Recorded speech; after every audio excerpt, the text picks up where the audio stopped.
మన ప్రభువును రక్షకుడైన యేసుక్రీస్తు శుభనామం వందనాలు. ప్రియదేవుని సంగమ, ప్రియదేవుని బిడ్డలారా, మరి ఉదయకాల సమయం దేవుని వాక్యం ధ్యానించుకున్నాం. ముందుగా ప్రార్థన చేసుకుందాం. ప్రార్థన. కృపగల తండ్రి, దయగల మహేశయ్య, నీ బంగారు పాదాలకు లెక్కలేని వందనాలు, స్తుతులు, స్తోత్రములు. గతించిన రాత్రి అంతా నీ రెక్కల చాటుని కాచి కాపాడి సంరక్షించిందేవా.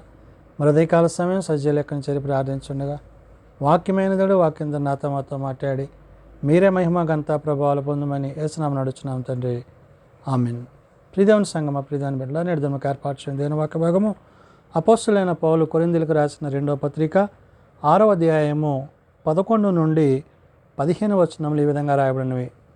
అపోస్తలుడైన పౌలు కొరింథీయులకు రాసిన 2వ పత్రిక 6వ అధ్యాయము 11 నుండి 15 వచనములు ఈ విధంగా రాయబడినవి.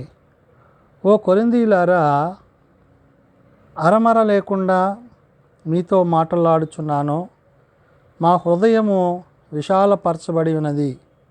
పౌలు కొరింథీ సంఘానికి పత్రిక రాస్తూ విశాల హృదయముతో, హృదయమందు దేవుని యొక్క ఉద్దేశాన్ని ఎరిగినవాడై, దేవుని యొక్క ఆత్మచేత నడిపింపబడుతూ, దేవుని యొక్క సత్యాన్ని బోధిస్తూ, క్రీస్తు సాక్షిగా తాను జీవిస్తున్న విధానాన్ని గుర్తు చేస్తున్నాడు. అంటే హృదయమందును ప్రవర్తన యందును దేవుని చిత్తానికి విలువనిచ్చిన వాడై ఉన్నాడు. దేవుని చిత్తాన్ని జరిగించిన వాడై ఉన్నాడు. దేవుని చిత్తానుసారంగా తాను జీవిస్తూ ఏ విధంగా తాను వారి ఎడల ప్రవర్తిస్తున్నాడో చెప్తున్నాడు.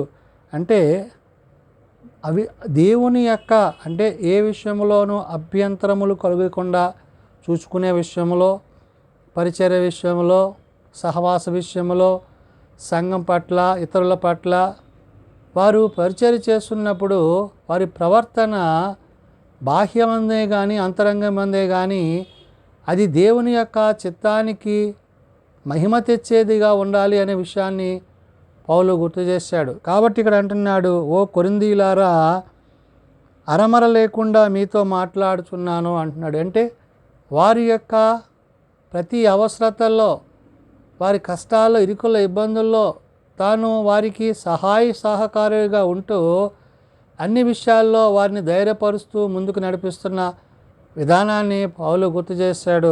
కాబట్టి తాను దేవుని యొక్క పరిచర్యలో తనేమై ఉన్నాడు అంటున్నాడు, మా హృదయము విశాలపరచబడి ఉన్నది అంటున్నాడు. తన హృదయాన్ని బట్టి, హృదయంతరంగా కలిగిన దేవుడు తనతో ఏ విధమైన సహవాసాన్ని కలిగి ఉన్నాడో ఆ యొక్క హృదయంతరంగపు మాటల చేత ప్రభువుని బట్టి, పరిశుద్ధాత్మని బట్టి పౌలు తెలియజేస్తున్న మాటలు. అందుకని అంటున్నాడు, మీ ఎడల మా అంతఃకరణము సంకుచితమై ఉండలేదు కానీ మీ అంతఃకరణమే సంకుచితమై ఉన్నది అంటున్నాడు. అంటే హృదయములో ఏదైతే మీరు ఆలోచన కలిగి ఉంటున్నారో ఆ హృదయ అంతరంగములో ఉండే ఆలోచన దేవుని వైపు నిలపకపోయినా, వాక్యమందు నిలవకపోయినా, యెహోవా దృష్టికి అనుకూలము కాకపోయినా, అది మీ వ్యక్తిగతమైన శరీర సంబంధమైనదైతే కనుక మీరు దేవుని చిత్తానికి లోబడిన వారై ఉంటారు.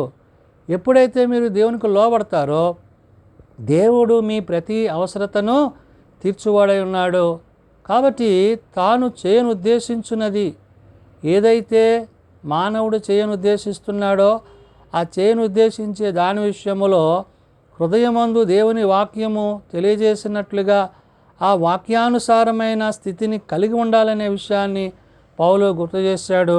కాబట్టి అంటున్నాడు, మీ ఎడల మా అంతఃకరణము సంకుచితమై ఉండలేదు కానీ మీ అంతఃకరణమే సంకుచితమై ఉన్నది అంటున్నాడు. అంటే మేము దేవుని పట్ల ఎటువంటి హృదయాన్ని కలిగి ఉన్నామో, ఎటువంటి హృదయ తలంపుల చేత మీకు వాక్యాన్ని అందిస్తున్నామో, బోధిస్తున్నామో, దేవుని విషయాలను తెలియజేస్తున్నామో అది దేవునికి తెలుసు. కానీ మిమ్ములను బట్టి కాదు, కానీ మీరు ఆ విధంగా కాక దేవుని యొక్క ఉద్దేశానుసారంగా ఒకవేళ మీ హృదయాలు నడపబడకపోయినా, జీవించకపోయినా, వాక్యానుసారంగా మీరు క్రీస్తుని కలిగలేకపోయినా, ఒకవేళ మీరు బాహ్య సంబంధమైన ఉద్దేశాలు కలిగి అంతరంగమందు ఆ విధంగా ఉన్నట్లయితే అనే విషయాన్ని పౌలు ఇక్కడ గుర్తు చేశాడు. గుర్తు చేసి అంటున్నాడు, మీ ఎడల మా అంతఃకరణము సంకుచితమై ఉండలేదు కానీ మీ అంతఃకరణమే సంకుచితమై ఉన్నది అంటున్నాడు.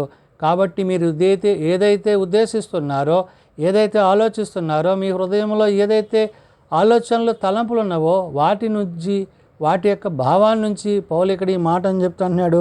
మీ ఎడల మాకున్న అంతఃకరణమునకు ప్రతిఫలముగా మీరును మీ హృదయములను విశాలపరచుకొనుడి అంటున్నాడు. అంటే హృదయంలో దేవునికి ప్రాధాన్యత ఇచ్చేవారిగా, వాక్యానుసారంగా జీవము కలిగిన మాటల చేత జీవిస్తూ సత్యమును అనుసరించి క్రీస్తు సాక్షులుగా మీరు ఉండండి. ఏ విధమైన లోకము పాపము సంబంధమైన వాటలను మీ హృదయాల్లో, అంటే అభ్యంతరకరమైనవి, దేవునికి ఆటంకకరమైన వాటిని మీ హృదయాల్లో ఉంచుకొని ఇబ్బందికరంగా మీరు జీవించొద్దు. అంటే హృదయ శుద్ధి గల వారు ధన్యులు, వారు దేవుని చూచెదరని దేవుని వాక్యం సెలవిచ్చినట్లు మీ హృదయమందు ప్రాధాన్యత కలిగిన స్థితి దేవునికి ఇవ్వండి. ఆ విధంగా మీరు దేవుని పక్షాన, దేవుని యొక్క ఉద్దేశాల యందు నిలిచిన వారే మీరు ఉన్నప్పుడు దేవుడు మీ పట్ల గొప్ప కార్యాన్ని చేయువాడై ఉన్నాడనే విషయాన్ని ఇక్కడ గుర్తు చేస్తున్నాడు. అందుకనే మీ ఎడల మాకున్న అంతఃకరణమునకు ప్రతిఫలముగా మీరును మీ హృదయములను విశాలపరచుకొనుడి అంటున్నాడు. అంటే మీ హృదయాలలో ఉన్న ఆ సమస్తమైన పాపాన్ని తొలగించి దేవుని యొక్క నీతిని ధరించిన వారే జీవించండి అంటున్నాడు. మీరు నా పిల్లలని మీతో ఇలాగా చెప్పుచున్నాను. ఎందుకు ఈ విషయాన్ని చెప్తున్నానంటే, నా పిల్లలు అంటే తండ్రి తన పిల్లలకి ఏ విధంగా అయితే మార్గదర్శి అయి ఉంటాడో అలాగా పౌలు కొరింథీ సంఘానికి అక్కడుండే ప్రజలను, అక్కడుండే పరిశుద్ధులను వారి విశ్వాసంలో నుండి తొలగిపోకుండా నీతిని అనుసరించి, సత్యమును అనుసరించి జీవించాలనే మాటని ఇక్కడ పౌలు గుర్తు చేస్తున్నాడు. కాబట్టి అంటున్నాడు, మీ హృదయములను విశాలపరచుకొనుడి, మీరు నా పిల్లలని మీతో ఇలాగా చెప్పుచున్నాను. అంత మాత్రమే కాదు, మీరు అవిశ్వాసులతో విజ్జోడుగా ఉండకుడి, నీతికి దుర్నీతికి ఏమి సాంగత్యము, వెలుగునకు చీకటికి ఏమి పొత్తు అంటున్నాడు. అంటే మీరు చీకటి సంబంధులుగా కాక వెలుగు సంబంధులుగా, క్రీస్తు బిడ్డలుగా, క్రీస్తుని కలిగిన వారిగా హృదయమందును ప్రవర్తన యందును ఆయన నీతిని అనుసరించి, సత్యమును అనుసరించి జీవము కలిగిన దేవుని వైపు మీరు జీవించువారై ఉండాలి. అంతే తప్ప మీరు పాపముతో, లోకముతో, మరి అనేకమైన ఇతర సంబంధమైన వాటితో మీరు కలిసి జీవించొద్దు. వాళ్ళ విషయంలో మీరు జాగ్రత్త పడాలి అనే మాటను గుర్తు చేశాడు.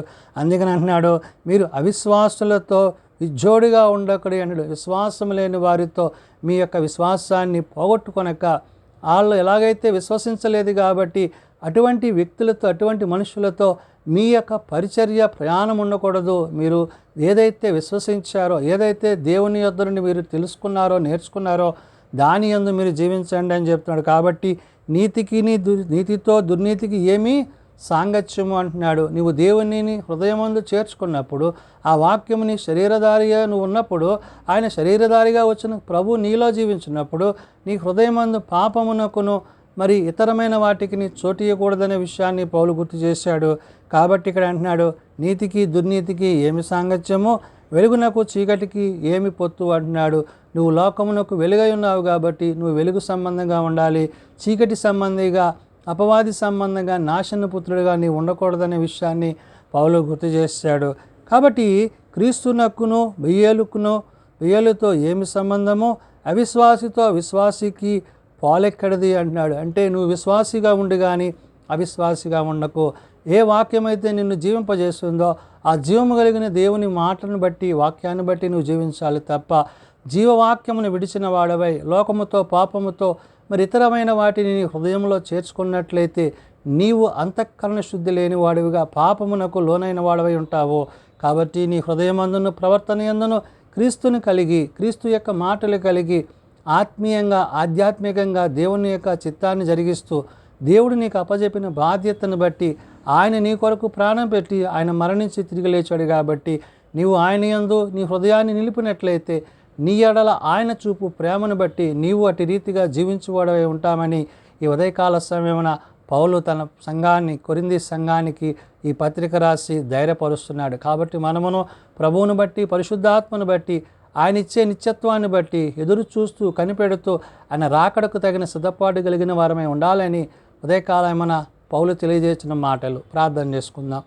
ప్రేమ నమ్మకం కలిగిన తండ్రి, కృపగలిగిన దేవా, అవును నాయనా, మా హృదయమందును, మా హృదయ అంతఃకరణమందును మేము ఎటువంటి ఆలోచనలు తలంపులు కలిగి ఉన్నామో ఆనాడు నీవు నీ భక్తుడైన పౌలు ద్వారా కొరింథీ సంఘానికి తెలియజేసి ఉన్నావు.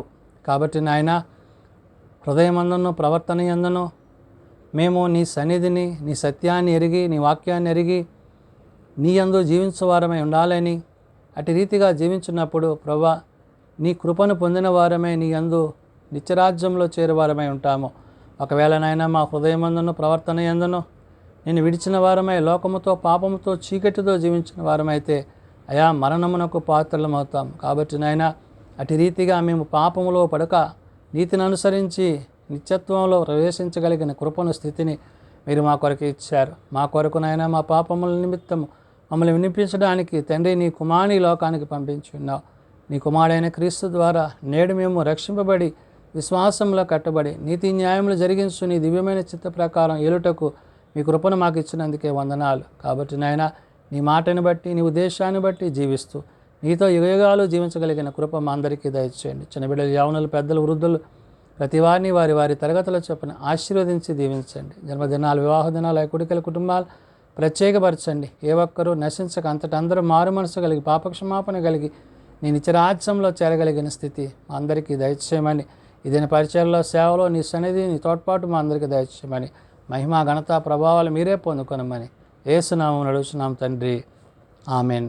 పరలోకమందున్న మా తండ్రి, నీ నామం పరిశుద్ధపరచబడుగాక, నీ రాజ్యం వచ్చుగాక, నీ చిత్తం పరలోకమందు నెరవేర్చినట్లు భూమి మీద నెరవేరుగాక. మా అనేది నా నేడు మాకు దయచేయము. మరి అలా ప్రార్థన చేసిన వారిని మేము క్షమించున్న ప్రకారం మా ప్రార్థనను క్షమించము. శోధనలో ఏకాదశులను తప్పించము. రాజ్యము, శక్తి, మహిమ నిరంతరము నీవేనవు తండ్రి, ఆమెన్. మన పరమ తండ్రి అయిన దేవుని ప్రేమ, ప్రభువైన యేసుక్రీస్తు కృప, పరిశుద్ధాత్మ నిత్య సహాయము నిరంతరము సదా తోడయండి సంరక్షించునుగాక, ఆమెన్.